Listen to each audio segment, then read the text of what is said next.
Hi friends. ఈ ప్రభుత్వము, కేంద్ర ప్రభుత్వం ముఖ్యంగా వాళ్ళు తరచుగా మీడియాలో ప్రకటనలు ఇస్తుంటారు. ముద్రా లోన్లు కోట్ల మందికి ఇచ్చాము, తర్వాత ఆ లోన్ ఇచ్చాము పేదలకు, ఈ లోన్లు ఇచ్చాము మహిళలు. కానీ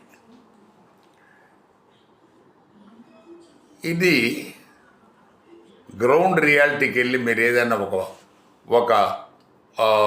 ప్రభుత్వ బ్యాంక్, స్టేట్ బ్యాంక్ ఆఫ్ ఇండియానే తీసుకోండి, బిగ్గెస్ట్ బ్యాంక్, జాతీయ బ్యాంక్. వాళ్ళ దగ్గర పోయి మీరు అడగండి, వివరాలు చెప్పరు. సమాచార దరఖాస్తు వేయండి, చెప్పరు. వాళ్ళు అది వాళ్ళ ఉద్యోగ ధర్మం అని చెప్పకపోవటం ఉద్యోగ ధర్మం. పబ్లిక్కు, ప్రభుత్వ బ్యాంకు పబ్లిక్కు దాని కార్యకలాపాల గురించి చెప్పడం అనేది అది బిజినెస్ సీక్రెట్ అట. చాలా వింతగా ఉంది. చాలాసార్లు చాలామంది చేసే కంప్లైంట్ ఏంటంటే సమాచార దరఖాస్తు వేస్తే చెప్పరు. పోనీ అక్కడ ఏమన్నా పబ్లిక్ డొమైన్లో వాళ్ళ వెబ్సైట్లో పెడతారా, ఇంతమందికి పలానా వాళ్ళకి ఇచ్చాము, తెలియదు. ఏమైనా బోర్డు ఏర్పాటు చేస్తారా, తెలియదు. తర్వాత ఏమైనా ఒక ప్రభుత్వము మీరు వడ్డీ లేని రుణాలు ఇస్తాము 5 లక్షల వరకు, 1 లక్ష వరకు అంటారు.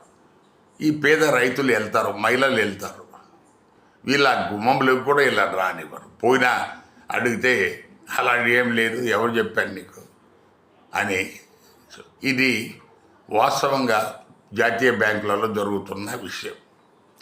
ఈ కేంద్ర ప్రభుత్వము వాళ్ళు మనకు ఎవరైనా డమ్మీగా ఎవరైనా పంపించి నిజాయితీ పనులను వెరిఫై చేయించండి, తెలుస్తుంది. సో దీన్ని మీరు అలాంటప్పుడు ఆర్భాటంగా అది ఇచ్చాము ఇది ఇచ్చామని చెప్పటం ఈ ప్రజలకు ఆశ రేపమాకండి.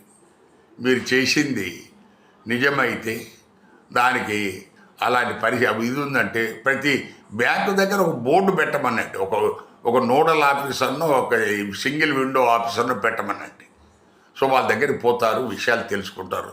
వాళ్ళు పెద్ద చదువుకున్న వాళ్ళు కాదు, పేదలు, గ్రామీణులు. ఇది దయచేసి దీని మీద దృష్టి పెట్టాలని మా విజ్ఞప్తి. Thank you.